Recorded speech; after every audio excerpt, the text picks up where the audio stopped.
I want you to imagine this. Christmas Day, missiles fire in the sky over northwest Nigeria, America strikes. But 2 weeks later, no one can clearly say what was actually hit. I'm Fareed Zakaria, and when the most powerful country on earth launches airstrikes, confusion should not be the outcome. Donald Trump called them perfect strikes. He said ISIS terrorists were killed. He said Christians were protected. But on the ground, the story fractures. The target was a group few outside Nigeria had even heard of, Lakurawa, a shadowy militia operating in remote Muslim-majority villages. In a region abandoned by the state, no confirmed body count, no clear evidence, only rumors, fleeing fighters, missile debris on empty farmland, and civilians injured far from any battlefield. So here is the real question. Was this about security, or was it about sending a message? If you care about how power really works today, listen closely. Because to understand these strikes, we must first understand the problem they were meant to simplify. And that story begins long before the missiles fell. Let's slow this down and make the question precise. What happened in Nigeria was not a strike on Boko Haram, not on a globally notorious terror brand, not on a group the world already fears.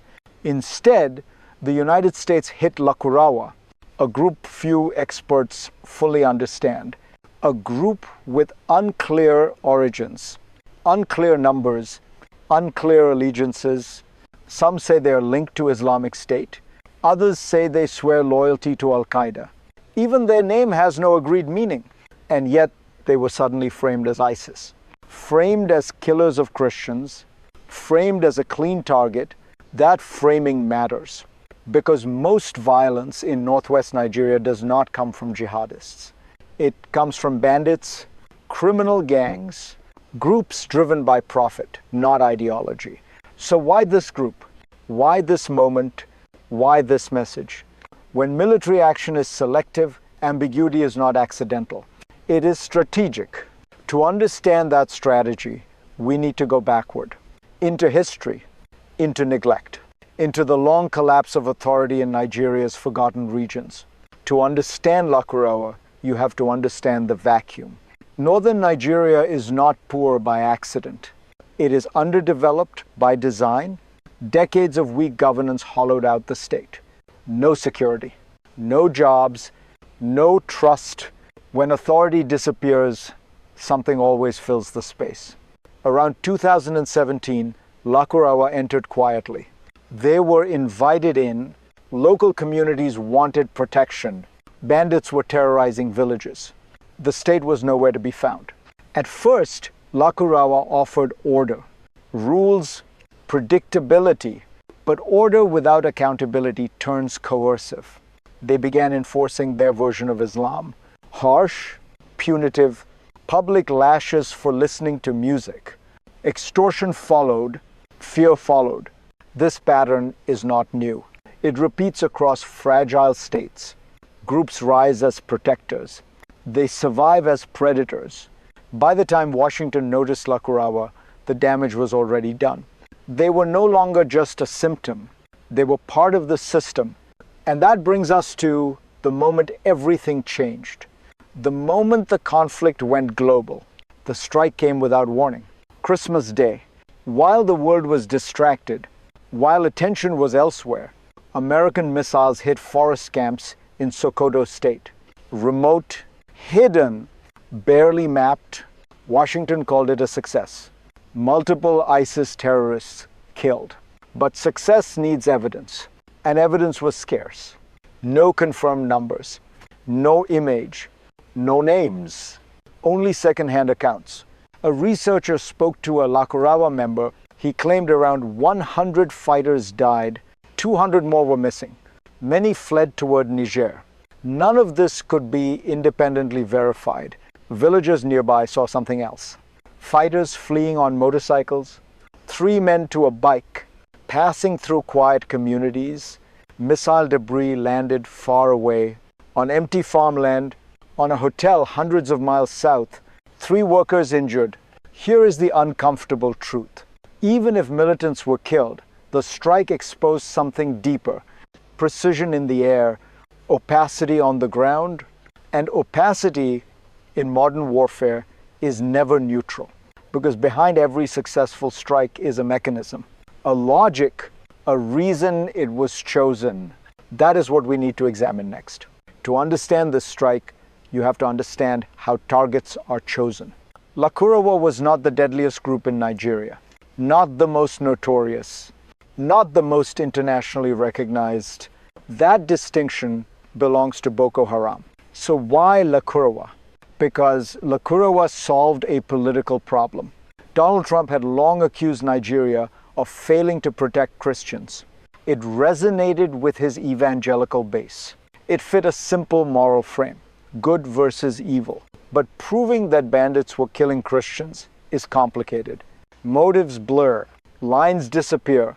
A jihadist group is different. If you label it ISIS, the story writes itself. You don't need to show intent. You don't need to trace victims. The label does the work. 2 US officials later suggested the strikes were a one-off. Symbolic, a way to show action. In modern geopolitics, symbolism often outweighs strategy. But symbolism has consequences.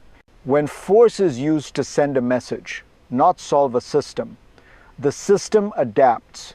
It fragments, it spreads, and that leads us to the next escalation. Not planned, but predictable. After the strikes, the violence did not end. It shifted. Some fighters were killed, others disappeared, many scattered. This is the paradox of air power. You hit a camp, you do not destroy a network. Lakurawa fighters began moving across villages, across borders, toward Niger. That matters, because instability rarely stays contained. It migrates, it mutates, and Nigeria was already overstretched. Multiple security crises, multiple fronts, too few resources. Just days after the strikes, gunmen attacked again. More than 30 people killed in Niger State, others abducted, including students. This is the second crisis, not dramatic, not televised, but deadlier in the long run. Airstrikes create headlines, but fragmentation creates chaos. When pressure is applied without a plan for what follows, groups splinter. Smaller units, harder to track, easier to hide among civilians, and the burden of that chaos does not fall on Washington. It falls on ordinary people, on village, on families, which brings us to the human cost, the part of the story that rarely makes official statements. Now, let me speak directly to you. If you live in a stable country, airstrikes feel distant, abstract, strategic. But if you live here, they are not. You wake up to rumors, not briefings. You hear engines, not explanations. You do not know who was hit or why, or whether the fighters will come back, because often they do. When militants flee, they pass through villages, on motorcycles, through markets, past schools. They carry fear with them. And when missiles miss, debris lands on farms, on homes, on people who had nothing to do with any war.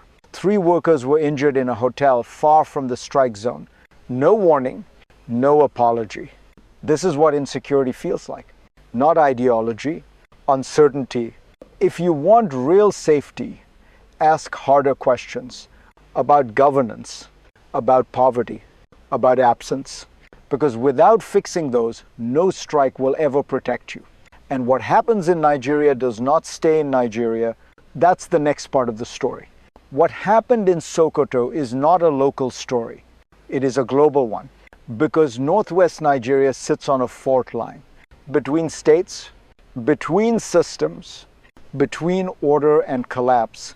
When fighters cross into Niger, they enter a region already on edge. Weak borders, overstretched armies, multiple jihadist groups competing for space, Pressure in one place creates instability in another. That is how conflicts spread. And this strike did not happen in isolation. At the same time, attention shifted elsewhere. Venezuela. A dramatic abduction. Greenland, talk of territorial ambition. This is the pattern of a militarized foreign policy. Fast, unpredictable, headline-driven.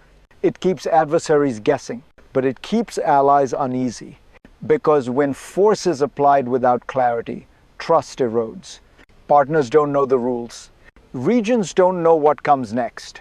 And in fragile zones like the Sahel, uncertainty is combustible.